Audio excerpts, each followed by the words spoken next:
السلام علیکم ورحمۃ اللہ وبرکاتہ۔ الحمد للہ رب العالمین والصلاة والسلام علی اشرف الانبیاء والمرسلین وعلی آلہ وصحبہ اجمعین ومن تبعہم بإحسان الی یوم الدین۔ ان اللہ وملائکتہ یصلون علی النبی یا ایہا الذین آمنوا صلوا علیہ وسلموا تسلیما۔ قال النبی صلی اللہ علیہ وسلم من صلی علی مرۃ واحدہ صلی اللہ علیہ عشرہ۔ میں نے سورۃ الاحزاب کی ایک آیت تلاوت کی جس میں اللہ رب العالمین نے ایمان والوں کو مخاطب کرتے ہوئے فرمایا، اے ایمان والو صلو علیہ وسلموا تسلیما۔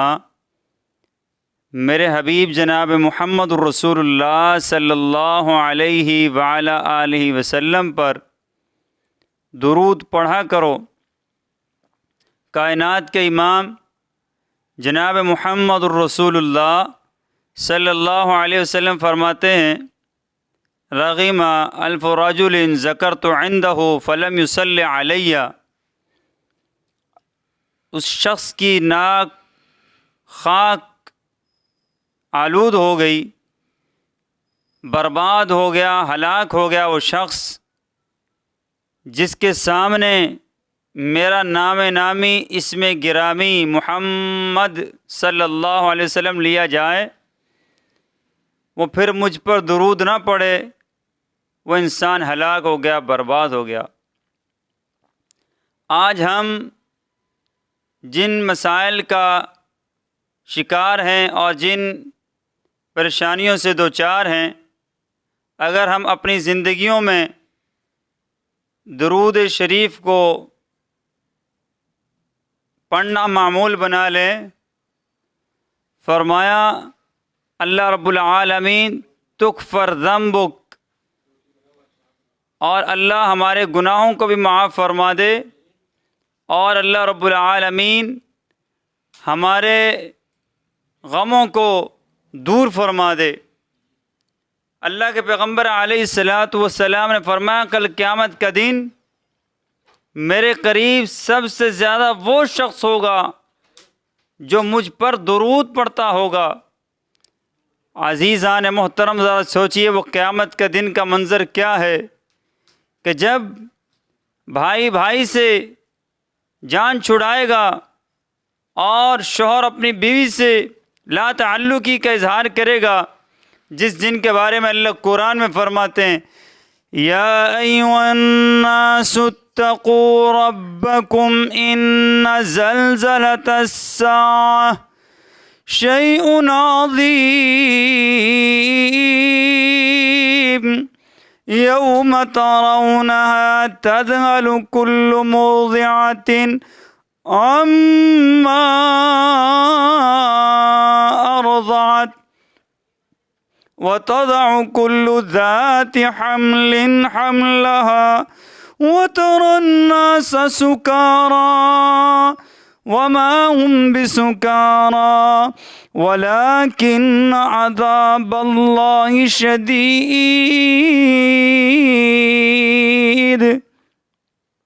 وہ زلزلہ ایسا خطرناک ہوگا اور قیامت کے دن کی ہولناکیاں اتنی سخت اور خطرناک ہوں گی، کہا کہ انسان ایسے ہوگا جیسے نشے میں ہے۔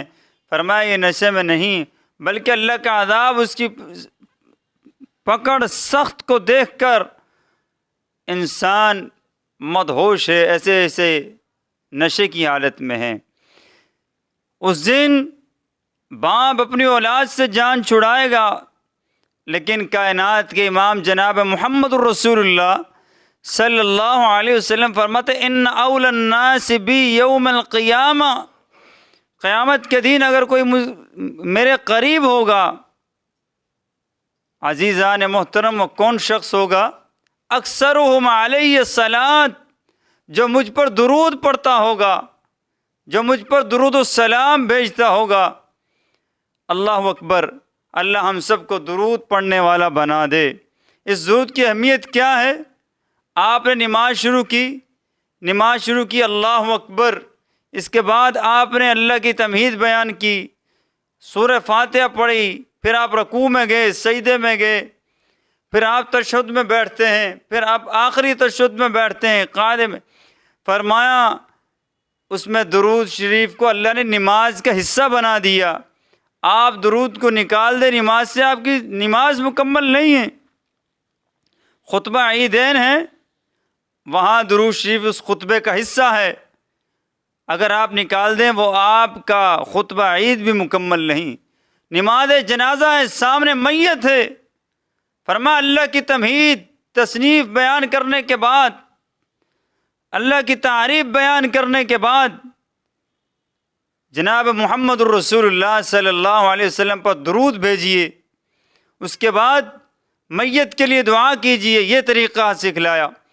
جو شخص تنہا بیٹھ کر دعا کر رہا ہے، اگر اس نے اپنی دعا میں درود شریف اول آخر نہیں پڑھا، یعلق بین السماء والارض، اس کی وہ دعا زمین آسمان کے درمیان معلق رہتی ہے، اوپر نہیں جاتی۔ اللہ اکبر، یہ درود شریف کیا ہے؟ اور اللہ کے پیغمبر علیہ الصلوۃ والسلام فرماتے ہیں، ایک صحابی نے کہا اللہ کے پیغمبر میں نے 5 حصے ہیں، ایک حصہ آپ پر درود پڑھوں گا اور بقیہ میں اپنے لیے دعائیں حاجات اور مناجات کے لیے رکھتا ہوں، اپنی ضروریات زندگی کے لیے۔ کائنات کے امام فرماتے ہیں اے میرے صحابی تیری مرضی ہے، اگر تو اس کو زیادہ کر دے تو یہ بھی تیری مرضی۔ فرمایا میں 2 ٹائم 3 ٹائم، آپ نے یہاں تک کہا میرے صحابی تیری مرضی، کہنے لگے 4 ٹائم، آپ نے کہا تیری مرضی۔ جب کہا اللہ کے پیغمبر میں 5 وقت آپ پر درود پڑھوں گا جو میں نے اپنے لیے خاص دعاؤں کے لیے رکھیں۔ فرمایا جاؤ، جاتے ہوئے اس بات کی گارنٹی لے کر جاؤ، آج کے بعد یہ عمل تم کر لینا اور تمہیں اللہ رب العالمین اس قابل نہیں کرے گا، اتنا محتاج ہی نہیں کرے گا کہ تمہیں اپنی ضروریات زندگی کے لیے اللہ سے فریاد کرنی پڑے، بلکہ اس درود کی برکت سے اللہ تمہیں وہ چیز عطا فرما دے گا جو تمہیں دعائیں کرنے سے بھی نہیں ملتی، اور غم اور مصیبت فرمایا وہ آپ کے قریب نہیں آئیں گی۔ اللہ کے پیغمبر علیہ الصلوۃ والسلام فرماتے من صلی علیہ صلاۃ واحدہ، جس نے ایک مرتبہ مجھ پہ درود پڑھا، صلی اللہ علیہ 10 درجات، اللہ اس کے 10 درجات کو بلند فرماتے ہیں اور اس کے 10 گناہ معاف فرما دیتے ہیں۔ اللہ اکبر، درود پاک ایک مرتبہ پڑھا ہے، لیکن اس کی برکت کیا ہے کہ گناہ معاف ہو جاتے ہیں، درجات بلند ہو جاتے ہیں۔ وَرُفِعَتْ لَهُ دَرَجَاتٍ وَحُطَّتْ عَنْهُ خَطِيئَاتٍ، اللہ اس کے گناہوں کو معاف فرما دیتے ہیں۔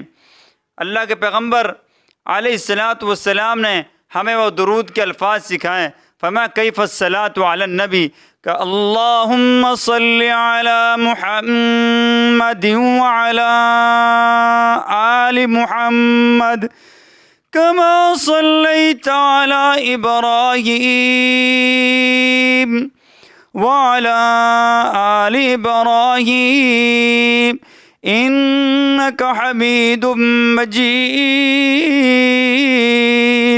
اللہم بارک علی محمد وعلی آل محمد کما بارکت علی ابراہیم وعلی آل ابراہیم انک حمید مجید۔ فرمایا یہ درود ہے جس کو اللہ نے نماز کا حصہ بھی بنایا، اور یہی درود ہم خطبہ میں بھی پڑھتے ہیں۔ فرمایا میرے صحابی یہ افضل درود ہے، سے پڑھا کرو۔ پیارے رسول کی پیاری دعا عطا اللہ بجانی مولانا رحمہ اللہ، اللہ تعالیٰ ان کی قبر پر کروڑوں رحمت نازل فرمائے۔ وہ اپنی اس کتاب میں ایک وظیفہ لکھتے ہیں، جو شخص 100 مرتبہ صبح اللہم صلی علی محمد وعلی آل محمد صلی اللہ علیہ وآلہ وسلم اور 100 مرتبہ شام پڑھتا ہے، فرمایا اللہ اس کی 100 ضروریات کو پورا فرماتے ہیں، 70 آخرت کی اور 30 اس دنیا کی۔ اگر انسان اپنی ضروریات کی لسٹ بنا لے اور دیکھے کہ میری ضروریات کتنی ہیں، 30 سے بھی کم ہوں گی۔ میرے بھائیوں، اپنی زندگیوں میں استغفار اور درود شریف کو اپنی زندگی میں شامل کریں۔ اللہ ہم سب کا حامی و ناصر ہو، وما توفیق الا باللہ۔